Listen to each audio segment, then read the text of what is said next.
Hi, welcome to Budget MTG Decks. All magic fun, all cards under $1. I'm David. I'm Stefan. And today we're going to be looking at all the green cards in Amonkhet. So we're going to evaluate them for limited, like draft or sealed. Yeah, and we're going to be using our overly simplistic tier system to judge them. A tier 1 card, that is a super awesome bomb, or is a card that's going to be winning as the game. Tier 2 cards, those are really good, push us into color or auto include if we're already in that color. Tier 3 cards are good filler cards. These are the ones if we're missing a few slots in our mana curve. These are the cards we're going to be looking at to fill out and smooth out our mana curve. And the rest of the cards are either too situational or not good enough, and we're going to put those aside. So without further ado, let's have a look at all the common cards for green. The first of our common cards is Stinging Shot. For 1 green, it's an instant that allows us to put 3 -1/-1 counters on target creature with flying. It also has cycling for 2. Now, I don't really like these effects because it's so narrow. It really only hits flyers, and even then I would be so much happier with something like a Plummet that actually outright kills a flyer, and this only does 3, well, -1/-1 counters on it. I just don't think it's going to be enough, so I would put it aside. Exactly. We always said with Plummet, just put it aside anyways. Yeah, and this is worse. Exactly. So, Shed Weakness. Our green and instant, target creature gets +2/+2. Until end of turn, you may remove a -1/-1 counter from it. So it's +2/+2, and maybe you'll get a +3/+3, but still it's a good combat trick. Yeah. So yeah, tier 3. Yeah, it's okay. I think it's an okay filler. Yeah. You know, pretty much any other kind of removal or combat trick is going to be better, but it still works because it's only for 1 green, which means people are not expecting it. Exactly. You don't really have to keep open that much mana. Lashra Cultivator is next. For 1 green, we get a 0/3 human druid, and for 2 and a green and tapping it, we can sacrifice this girl and then search our library for a basic land card, put it onto the battlefield, tap, and shuffle our library. Now, normally I would say pay 3 mana to get a land, put it onto the battlefield, tap, that's fine. The problem is with this one is that you can't do it on the turn it comes in, which means late game you're going to have to wait too long until it actually gets you any value, and in addition, this is actually going to cost you 4 mana, and you can't do it instantly, so I would say just put it aside. There's going to be better ways to ramp you. Yeah, exactly. You have to end play it, and then you have to wait until Summoning Sickness over, and then you can only get it into play tapped. Yeah, so you still can't use it. Exactly. Nasty. Initiates Companion. 1 and a green, it's a 3/1 cat, and whenever initiates Companion, deals combat damage to a player, untap target creature or land. And I like this one because it's a 3/1, which we don't really like. Which I really do like, actually, for the record. I don't. Okay. Don't say we if it's... I talk for both of us. Fine. Actually, it's funny, we do agree on almost everything, usually. We agree with a lot of stuff, at least. Yeah. But the fact that the 3/1s for 2, that's one thing where we do disagree. I really don't like the 1 power. That's fine. One toughness. Okay, but why do you like this card? Tell us. Because it forces your opponent to block. You really have to block, and it will always trade. And if you don't attack with it, you can trade with a bigger one. But the thing is, if you go through, it will untap a creature or a land. And with all the exert, you can just untap it again. So that's why I really like this one. Yeah, this works as a mana ramp. This works as giving pseudo vigilance to your creatures. This works as a way to make sure your exert creatures can attack again. It does so much stuff and only for 2 mana. And what brings it over the top for me, why it's definitely a tier 2, is the flavor text. It says, I'd like to say that it's our pet, but the reverse may be closer to the truth. And anybody who owns cats or has owned cats in the past knows that cats have servants. So they're not your pet, and that's very apt. Next card, Haze of Pollen. For 1 and a green, so for 2 mana with an instant, and it prevents all combat damage that would be dealt this turn. So it's a fog effect. It also has cycling for 3, pretty steep. Yeah. Fog effects are kind of the same as gaining life. It may stop you from dying that turn, but it doesn't change the board state in any way, which means that if you are losing this turn, you're going to be losing next turn. You're going to need something a little bit more that is going to change you from a losing situation into a winning situation. And more often than not, just postponing the inevitable is not going to do that. Exactly. Like we said before, you can win, but only if you actually have something on the board. And that's why if you're losing, you're not really doing anything. No. And the Haze of Pollen, I really like that one because it speaks to me, because that's exactly how I always feel. Yeah, yeah, because of the hay fever. Yeah. Yeah, but it's not a good card. It's still not a good card. No. Next. Next one, Naga Vitalist. 1 and a green, it's a 1/2 Naga Druid, and you can tap it to add 1 mana to your mana pool of any type that a land you control could produce. So you can tap it for another color that you already have. So it's not a new color, which is a shame because it doesn't really mana fixes you. But still, it's a ramp, it's a 1/2 for 2, which is decent. So yeah, tier 3. Yeah, it's okay. I like mana dorks because this one actually on the turn after it comes in, it actually starts doing work. Yeah. And it's got 1 extra toughness, which means it could be a target for those -1/-1 counters. Exactly. It doesn't die and it can still give you your mana, so it's actually not too shabby. Then we move on to Bitterblade Warrior for 1 and a green for 2 mana, so we get a 2/2 Jackal Warrior. So right, that's already fine in my book. That's an okay filler. We may also exert it when it attacks, and then it will get +1/+0 and Death Touch until the end of the turn. So then it's attacking as a 3/2 Death Toucher. Dealing 3 damage is already quite a bit, and it'll usually trade with anything. So the Death Touch is a little bit of an icing on the cake. Unfortunately, it only does it when it exerts, which means it's a terrible blocker, because it's just a 2/2 as a blocker. That's why it's not as great as it could be, and I think it just doesn't push it past the filler category, so just see it as a normal filler. Exactly. You always like your death touches a lot. Yeah. But because they exert, and only when it exerts gets death touch, that's why for us it's a tier 3. Correct. Dissenter's Deliverance. 1 and a green is instant, destroy target artifacts, and you can cycle for a green. But we don't really have that many artifacts, so that's why I just put it aside. Yeah, too situational. Exactly.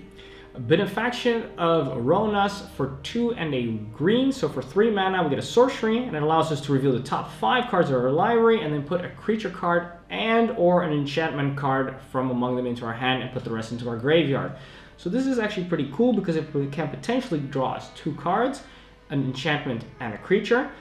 Failing that, it'll probably get us a creature. And why is this okay? Because normally just drawing 2 cards is better, but in this case it also allows us to dig for that nice either removal in the enchantment form in, for example, white, or for our bomb in the creature form.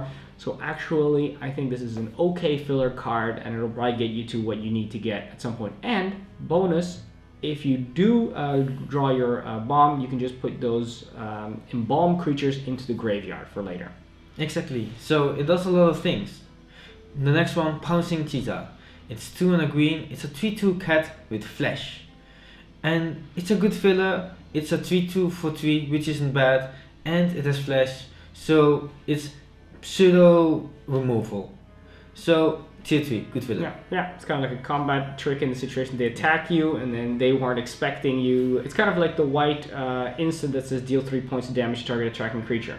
It's kind of what it kind of same thing that it does there. So that's pretty sweet. And failing that, if they don't have anything, you just play it in your turn or in the end of your opponent's turn, and then you're going to be able to attack with a 3/2 when they weren't expecting that. Mm-hmm. And there's a pouncing cheetah at the door right now trying to get in as well. So hopefully it will be able to get in. As we hope so.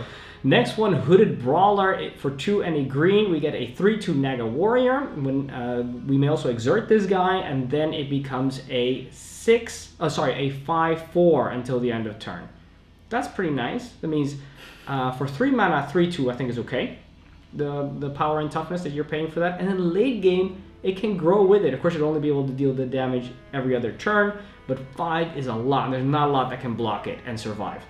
Exactly. I think the 5 power and the 4 toughness is really relevant here. Even the camel can't kill it because it only does 3 damage. Exactly. Yeah. So next one, Cartouche of Strength. 2 and a green, it's an Aura Cartouche, enchanted creature you control. When the Cartouche of Strength enters the battlefield, you may have enchanted creature, fight target creature and opponent's controls. So when it enters the battlefield, you can fight, but enchanted creature also gets +1/+1 and has trample. Which means the creature you're choosing, if the creature you're taunting is also the creature you choose to fight, it already has that +1/+1. So that's pretty relevant. And it's a fight, so it's a fight with +1/+1, and normally we don't like these cartouches, but this effect is pseudo removal, So I like this one. Yeah. And I think you always just want to play this. So tier 2. Yeah. It has to be the creature that you're enchanting. That's the one that has to fight. So you can't choose any other creature. So you got to make sure that you pop it on the creature that you're going to want to deal the damage. But just think about it. If on turn 3, you've got a 2/2, they've got a 2/2, you put this on your 2/2, now all of a sudden it's a 3/3. You have it fight against their 2/2, their 2/2 dies, and now they don't have anything, and you can attack with a 3/3 Trampler all in turn 3. That is pretty sick. So that's definitely a tier 2. As far as green's concerned, some of the best kind of removal. Exactly. Fight with Little Pump, which actually also stays on top of that. Next card, Gift of Paradise for 2 and a green. So for 3 mana, we get an enchanted land. We're going to get 3 life. And that land is now going to be able to give us 2 mana instead of 1. And we get to choose the one color that we want. So it also mana fixes, it mana ramps. However, I don't think this is going to be good enough. You usually want it on a creature as well because then it does double duty. This one doesn't. I think the 3 life is just not enough to make it worth it. So I say just put it aside. Yeah, I never really like these kind of effects because it's too expensive for what they're doing. Yeah. Honorary Kudu. It's 2 and a green. It's a 3/4 antelope, and when the Honorary Kudu enters the battlefield, you can put a -1/-1 counter on target creature you control. Yeah, you have to. You have to. Yeah. So it's a worst case scenario. It's a 2/3, which isn't bad. It's fine. Yeah. Exactly. And in a pinch, if you have a creature, it gets bigger. But still, tier 3, it's a decent filler. Yeah, just think about it. On turn 2, you put down the 1/2 mana dork, and then on turn 3, you put this one down. You've got yourself a 3/4 and a 0/1 mana dork. Actually, that's really nice. Exactly. Yeah, pretty good filler. Next, we have Spidery Grasp for 2 and a green. It's an instant. We get to untap target creature. It gets +2/+4 and gains reach until the end of turn. Okay, normally these combat tricks are tier 3, almost always. Yeah. This one is tier 2 for a number of reasons. One, because during combat, you can play when you're attacking, give your creature +2/+4, and then all of a sudden their creature dies. When they attack you and they think that you don't have a proper blocker, you can use this to untap one of your creatures. All of a sudden, big surprise, it becomes big, you can block, you can kill it. Number 3, you can use it when they attack you with a flyer. If they think that you can't block, all of a sudden, bam, your thing has reach and they're going to kill the thing. And number 4, you can use it after you've exerted your creature, and then you're going to be able to play this, maybe during combat, and then you're going to untap it, and the next turn you're going to be able to exert again. So that is a lot of good options, and I think you're always going to be able to get value out of this card. Exactly. And on top of that, if someone plays red and they play damage removal, you will nearly always survive it. Oh my god. So that's 5 things that this card does. That is sick. That's Yeah. really, really good. I love it. So next one, Quarry Hauler. It's 3 and a green. It's a 4/3 camel. When Quarry Hauler enters the battlefield, for each kind of counter on target permanent, put another counter of that kind or remove one from it. So you can put a counter on it if there's already a counter on it, or you can remove a counter from it. So that's pretty nice because there were some planeswalkers. We don't have +1/+1 counters on this. Really, that's the first thing you're gonna go. Planeswalker. Exactly. The thing Very you unlike not see, you at have all. to start Yeah. with. Okay, fine. I'll still forget. Very unlikely, but yes, go ahead. So we don't have. I'm also starting with unlikely one. Don't have +1/+1 counters in the set, but +1/+1 counters. So also not relevant, really. Exactly. Okay, great. But we also have the -1/-1 counters. Yes. And we can get rid of them on our own creatures or plus them on the opponent's creatures. Yeah. And we have some bricks. Right. Yeah, but we'll see that later. Exactly. Not too exciting. All in all, just the fact that it is a 4/3 for 4 is good enough. That's a good enough filler, and potentially you can give more -1s to your opponent or take some off your own. That's pretty much it. Exactly. Don't forget the planeswalkers. Don't forget the planeswalkers. Next we go to Giant Spider for 3 and a green. We got ourselves a 2/4 reach creature. Now this may seem super basic. You think, well, it's kind of just a 2/4, and so it's going to be blocker. It's got a big butt. That's it. The fact that it's got reach and that it's got 4 toughness and the fact that it's got 2 power is really, really relevant, because that means that once you put this thing down, it's going to be blocking most of the things on the ground, and it's also going to be blocking, more importantly, almost all the things in the air. And that is what brings it over the top of being a filler card into really being a tier 2 card. If you're in green, you really want this, and a couple of these cards pushes you into green because of how how much it changes the battle situation when you put down a big budget creature like this with reach. Very strong, a card that's been reprinted a bunch of times, and when you're drafting it or when you're playing sealed, you're always going to want to include it. Exactly, because the flying creatures are also pretty small, and we've seen a lot of 3/2s, and we're like, 3/2s, it's in the air, so it doesn't really matter that much, but now it does. Just takes it down. Exactly. Yeah. It's a spider for a reason. So next one, Colossipede. It's 4 and a green, it's a 5/5 insect vanilla. So, yeah. Tasty. Exactly. A bit of insect, a bit of vanilla. What more do you want? Exactly. It is a 5/5. Needless to say, this is one of the biggest things that you're going to have. Yeah. So if on curve, it's a great filler. It's unfortunately doesn't have any other kind of relevant special abilities, but for your 5-drop, it's a perfect filler card. Exactly. Absolutely. Nothing's going to be able to stop this thing. I mean, if you need big creatures, it's a big creature. Yeah, and green loves big creatures. And tell you the truth, when you're playing in limited or when you're playing sealed or draft, you are going to need good creatures. That's what we say when creature removal is important, because people are playing creatures, and these are good creatures. Yeah, and that's why we always like green, because it has good creatures, big creatures. So if you're trying to fill up your curve, this is a good filler. Adequate. Then we go to the last of the comments, and that is Greater Sandworm for 5 and 2 green. So for 7 mana, we get a 7/7 worm. Now, normally this would be a fine filler card, but it has a special ability. This card cannot be blocked by creatures of power 2 or less. That means this thing's not getting chumped by those 1/1s, it's not getting chumped by those 2/2s, and that is really, really relevant. It pushes it over the edge, which means that this card by itself will be winning you the game. It has to be at least triple blocked before something can kill it, and you're going to be killing those things as well. Finally, it also has cycling for 2, so should you get it early game, you can get rid of it and get something else, so it's not even dead in your hand at the beginning of the game. Really, really strong, can win you the game, and is never a dead card. Tier 2. Exactly. Okay. So those were the comments. The first of our uncommons is Hapatra's Mask. For 1 green, it's an instant that states that target creature we control gains hexproof until the end of turn, and we get to remove all -1/-1 counters from it. Now, naturally, you may think this is really good to protect your bomb against removal, and it does do that, and you may think, oh, there's a lot of creatures coming in with -1/-1 counters. This won't remove it. However, most likely this will not be able to do both of those things on the same creature, so you're going to have to choose one or the other. And the effect is simply not strong enough, because when your opponent is not using removal against your bomb, this card is just sitting there in your hand waiting, and is not being another card that could be used, let's say, as a combat trick, or like the black card that gives it power and returns it to the battlefield again. So it just does not do enough to warrant that card slot, I think. So we're going to have to put that one aside. Exactly. Next one, Sixth Sense. It's green and an aura, and a chant creature. Chant creature gets, whenever this creature does combat damage to a player, you may draw a card. So that's really nice, because green doesn't really have much card draw, and this is the card draw that green does. You do combat damage, you draw cards. Because, face it, greens want to attack. Yeah. So it's really nice, because card draw is important, but the thing is, you have to have a creature and it has to get through. And that's kind of tricky, so that's why I want to say it's a filler. Yeah, if you do, remember that you are in green, so you're going to have trample, and of course you're going to have other colors, so make sure you got some of those evasion creatures anyway, bless you, make sure you got some of those evasion creatures anyway, and then this is going to be doing a lot of work.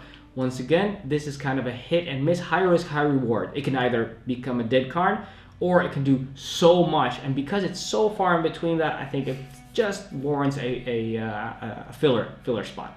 Yeah, exactly, because sometimes it doesn't do anything, but if it does work, it does a lot of work, and you don't really need to have much to make it work. Yeah, after that first hit already, it's already replaced itself, and everything after that is just pure profit.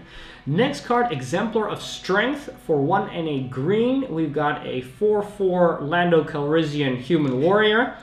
Now this guy, when he enters the battlefield, we get to put 3 -1/-1 counters on target creature we control. So this could be this guy as well. So we're going to put it on there, and then it's going to be a 1/1. However, when this guy attacks, we can remove a -1/-1 counter from it, and if we do, we gain 1 life. So what we could do is we could have it come in and then put the 3 -1/-1 counters on another creature, on a 1/1 or a 2/2 or whatever else we got, and then we pay 2 mana for a 4/4. However, then we suffer from the same problem, which is with the enchantments that we usually have, our auras that make our creatures bigger, and then we're getting a 2-for-1 ourselves with, well, killing another creature that we have. So preferably we're going to put the -1 counters on this guy, and then as it attacks, so the first time it attacks, it already will attack as a 2/2. So you can see it as a 2/2 for 2, which is fine, and every turn it's going to become bigger if you can attack with it effectively. So it's going to become a 3/3 and then it's going to become a 4/4. And that actually is pretty decent. So by itself, it's already a filler card, but there's also going to be times when you can't attack efficiently, and then it's just going to stay a 1/1. That is going to be pretty nasty. So that's why it's still just filler card. It doesn't push it over the edge. Exactly. And when you attack, you gain a life. Yay. Trial of Strength. 2 and a green enchantment. When Trial of Strength enters the battlefield, create a 4/2 green beast creature token. So that's already pretty nice. 3 mana, 4/2. And when a cartouche enters the battlefield on your control, return Trial of Strength to its owner's hand. So you can use it again, maybe, but still 3 mana, 4/2 is also pretty decent. So tier 3. Yeah, usually we're paying 4 mana for a 4/2. Then I think I'm not too happy with it because it trades with 2/2s. However, if we're only paying 3 mana for it, that's actually really early and it may start doing a lot of damage, and I like that kind of. Then we have Synchronized Strike for 2 and a green. So for 3 mana, we got an instant that untaps 2 target creatures we control. They each get +2/+2 until the end of turn. Okay, this is again that same situation where we're talking about that it untaps, which means that of course we get the benefit of surprise. It actually pumps 2 separate creatures, so that's +4 in total, +4/+4, which is really nice. So it works with the Exert. All in all, we got another cat trying to get in here. We got to be quiet, the gods are angry. Tier 3, I think it's a fine filler card. It will be able to do a lot of work. I would prefer it if it would also give us that reach, which is really nice, but that's why it doesn't push it into tier 2, but tier 3. Exactly. You always want to just put more things on there. Just a little bit. As long as nobody knows, just a little bit more value. Just, you know. It's already good filler. Yes. So next one, Defiant Great Maw. 2 and a green, it's a 4/5 hippo. And when he enters the battlefield, you have to put 2 -1/-1 counters on target creature you control. And whenever you put a -1/-1 counter, 1 or more counters on Defiant Great Maw, you can remove a -1/-1 counter from another target creature you control. So if you put a -1/-1 counter on this one, you can remove something from something else. So that's a good upside. Else, it's a 2/3, 4/3, or it's fine as well. Exactly. Yeah. First of all, I would play it just for the picture alone. Just because it looks like such an awesome hippo picture. It looks gorgeous. It is amazing. And secondly, if you can draft or pull multiple of these in your sealed pool, they're going to help each other, because the first one comes in, is going to be small, the second one's going to come in, and then it's going to take away the -1/-1 counters from the first one. So that's pretty cool. Only one. Whenever you put one or more. Okay, that's only going to take one. Okay, exactly. But then you play the third one, and then you're in business. And yeah, then still pretty sweet though. It takes off one. Yeah, okay, still pretty sweet. All right, so that is the Defiant Great Maw. Then we're going to move on to Manglehorn for 2 and a green. It's a 2/2 beast. Now this guy, when he enters the battlefield, we may destroy target artifacts, so we don't have to, so we can also just play it as a 2/2 for 3. And artifacts our opponents control enter the battlefield tapped. Now this is a cool card in Constructed, but in Limited, it's not what we want to be paying for. We want to pay 2 mana for our 2/2s, and the fact that it can destroy an artifact is simply not going to be relevant often enough, so I think we should put this one aside. Yeah. Watchful Naga, it's 2 and a green, it's a 2/2 Naga Wizard, and you may exert the Watchful Naga as it attacks, and when you do, draw a card. So when you exert it, you draw a card. It's 3 mana 2/2, which isn't that great, but you can draw a card, and if you can come to, it will actually help you. So that's pretty nice. The replacing itself, and maybe even doing more, is what we when we see that reason, this is the reason why. Yeah, exactly. Very simply put, for 3 mana, it's a 2/2, which is, as we said already, not an ideal situation if that would be the only thing that it would do. However, beginning of the game, here's attack, attack, attack. Late game, you think, okay, I can't do anything with it anymore. What are we going to do? We're going to exert it. They kill it. Doesn't matter. It's already replaced itself by drawing us the card. So that's fine. Exactly. And even if you can get through, you can just attack, exert it, draw a card, and then you don't do you do an attack with it after the turn, and then next turn you can draw a card again, and you keep on doing that. It's pretty nice. Yeah, yeah. Next we have Crocodile of the Crossing for 3 and a green. It is a 5/4 Crocodile with haste. That is insanity. When it enters the battlefield, we put a -1/-1 counter on target creature we control. Okay, cool. We're going to throw it on something else. We're going to put it on our 2/2 or our 1/2. And then we have a 5/4 Hasty, which comes in. And that is going to be so much damage. It's going to be such a hassle for people to block. They won't be able to kill this thing easily. And it comes in already as early as turn 4, which is insanity. I think this is tier 2. You're always going to want to play it.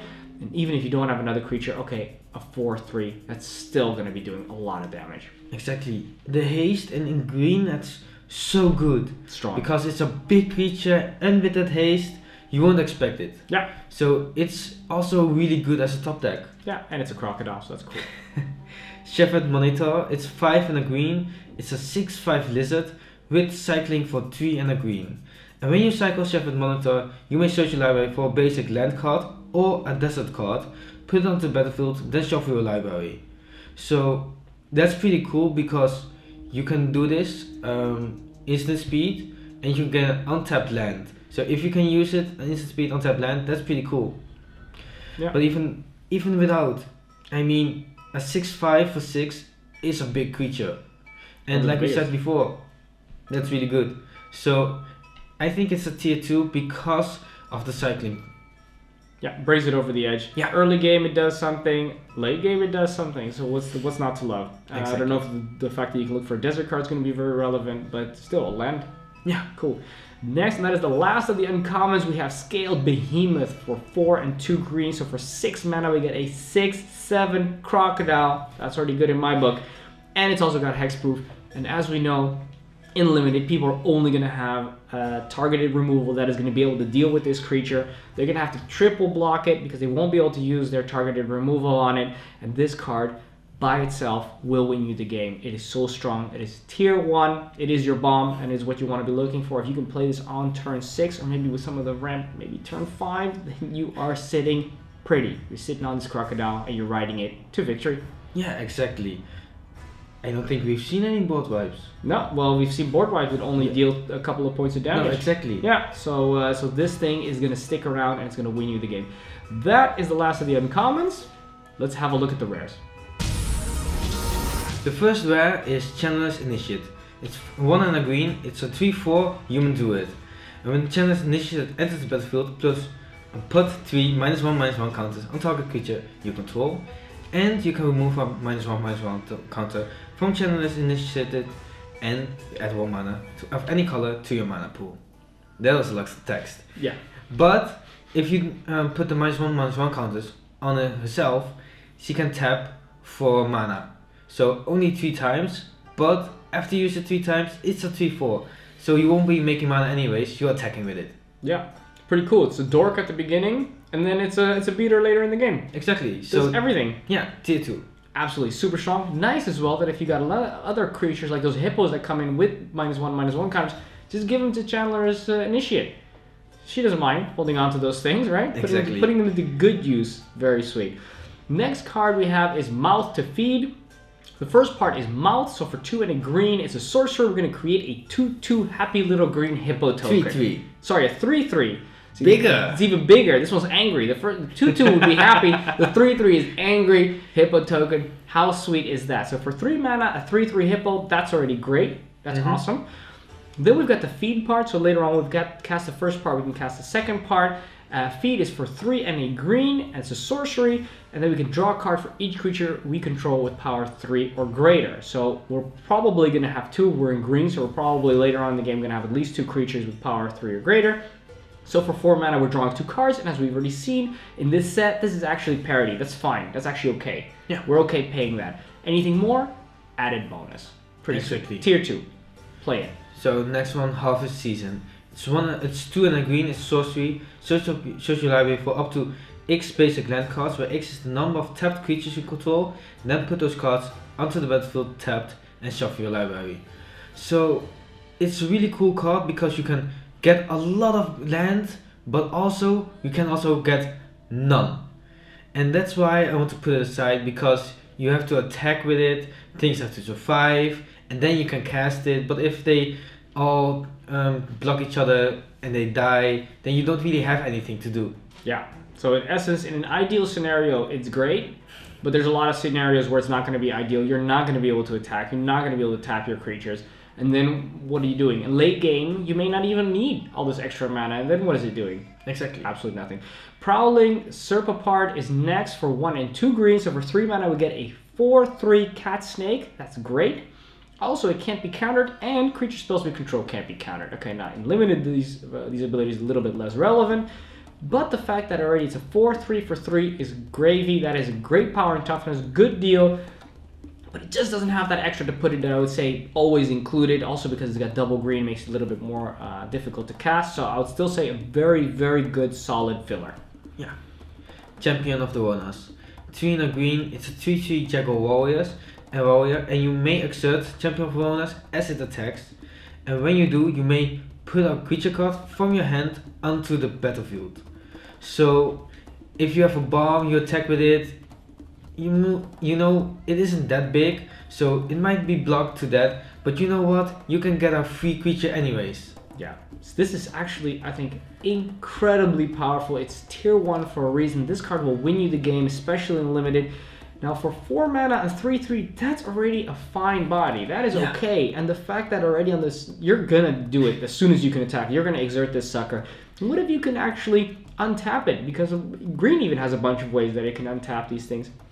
So what if you're able to do that? Then you're able to put down 2 things for free. Cheating of mana cost is insane. So in this case, very strong, awesome. Always play it. Pushes you into green. Yeah, right? exactly. Because we always seen that green has a lot of big creatures. Yeah. So yeah, that is really nice, especially just putting things on the table. And like we see before, and we're seeing now. Yeah, it's also not even a dead card, because should you top deck this, then it's still a 3/3 for 4, which is still okay. Yeah. Yeah.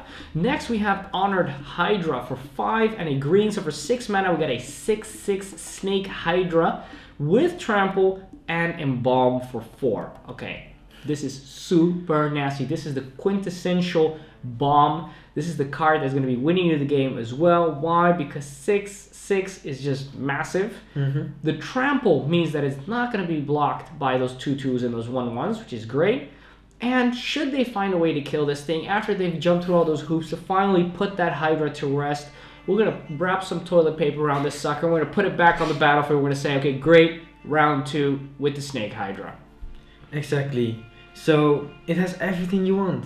Yeah, beautiful. So tier 1, if we're gonna see this, then we're thinking maybe we should play green. Maybe, absolutely. Sandworm Convergence. 6 and 2 green, enchantment. Creatures with flying can't attack you or planeswalkers you control. And then beginning of your end step, create a 5/5 green worm creature token. So what it says, with 8 mana, you get protection of flying creatures, and then you get a 5/5 with it, and every single turn you get an extra 5/5. Yeah, it's important to remember that it's at the beginning of your end step, so it's already the turn. This is not a dead card that we played. You have to say, oh, I hope I survive till the next turn. No, the turn that it comes in, right at the end of your turn, you're going to get that 5/5 that 5/5 worm. Yeah. So that is super nice, and I love the flavor of it. That your opponent's flying creatures are so scared of these worms, they don't even bother attacking. They don't even want to go and attack, because they just think, okay, I don't even want to go anywhere near those things, and that will win you the game. Exactly. Super, super strong. Those are the rares. Let's have a look at the mythics. The first of our mythics is Ronas the Indomitable. For 2 and a green, so for 3 mana we get a 5/5 Death Touch Indestructible God. Super cool. Once again, with these gods, they're only able to attack and or block if the condition is met. In this case, we need to control another creature with power 4 or greater. You may think, that's tricky. Well, we're in green, so we're probably going to have that. On top of that, if we already have a lonely 2/2 creature, for example, we can pay 3 mana, give that creature +2/+0, and trample until the end of the turn with Ronas's ability. And then all of a sudden, hey, look at that. We got another creature with power 4 or greater, and then we can attack with our 5/5 Indestructible Death Touch God. Super cool. You should not forget, the 4/2 you just made with trample. Do a 4/2 with trample, can also attack. I mean, this card is seriously going to win you the game. Great for blocking as a surprise, because of course with that 3 mana you can do it multiple times. You can say, okay, I'm not going to attack, I'll just attack with my other stuff, and then instant speed. It's going to be so hard for people to attack into you because you can give power to another creature, plus this guy can become super sick and powerful itself. So tier 1. Exactly. I think it's really relevant because you can give trample to something, and I think trample unlimited is really, really relevant. Yeah. Especially with all the big creatures in green. Yeah, easy to activate as well. Yeah. Nice. So, Vizier of the Menagerie. It's 3 in a green, it's a 3/4 Naga Cleric. You may look at the top card of your library, and you may cast the top card of your library if it is a creature card. And you may spend mana as though it was mana of any type to cast creature spells. So, you don't have to worry about what color your creatures are. You can see the top card of your deck. If it's a creature, oh, you know what? I'll just play it. Yeah. So, that's really nice because what are you missing? Cards. And what do you want to play? Creatures. Yeah, in limited, this is exactly what you want to be doing. So nice. It's already, also for 4, it's a 3/4 body. Yeah. You know, they could have put this on a 1/2 or something like that, but no, they just decided to also put it on a very relevant body. Super cool, awesome picture. It's also going to win you the game if you get this out. The sheer card advantage is going to be massive. Exactly. All right, those are the mythics. Let's have a look at the conclusion. In conclusion, I like green a lot, but not because of how unique it is, but of how normal it is. Green usually has the big creatures, and this time it is no different. It's got some really solid, big, fat beaters. I love it. It also has a lot of ways to untap creatures in the form of combat tricks, which is really sweet. It's got some mana ramp. It's got even some removal and some fight mechanics. Efficient creatures, green has them, and I think that's really going to be very relevant in your limited games. So I could see me playing this as my main color, or even as a support color for those extra value creatures. Exactly. Normally green has some cheap big creatures, but now you have a lot of big creatures that are really expensive, but they're really, really good. Yeah. And that's what I like about green. And also there are a couple things that make you draw cards, and that's what you're missing in green normally. And the trample, that's also really relevant. Absolutely. Now we're going to ask you guys to subscribe for the most powerful decks and advice everyone can afford. If you're going to subscribe, don't forget to press the little bell button next to the subscribe button, because then you're going to get a notification when the new videos come out. Otherwise, you don't get any notifications. Don't ask us why you did that, but you just have to press the little bell when you subscribe. And if you have subscribed, make sure that little bell is pressed. Also join us on Twitter and at Facebook, because there you can have discussions with us about these cards. Let us know what you think. Do you agree with our evaluation? We missed something? Should we add something? Let us know right there. That is it. Thanks for watching. I'm David. I'm Stefan. And this was Budget MTG Decks.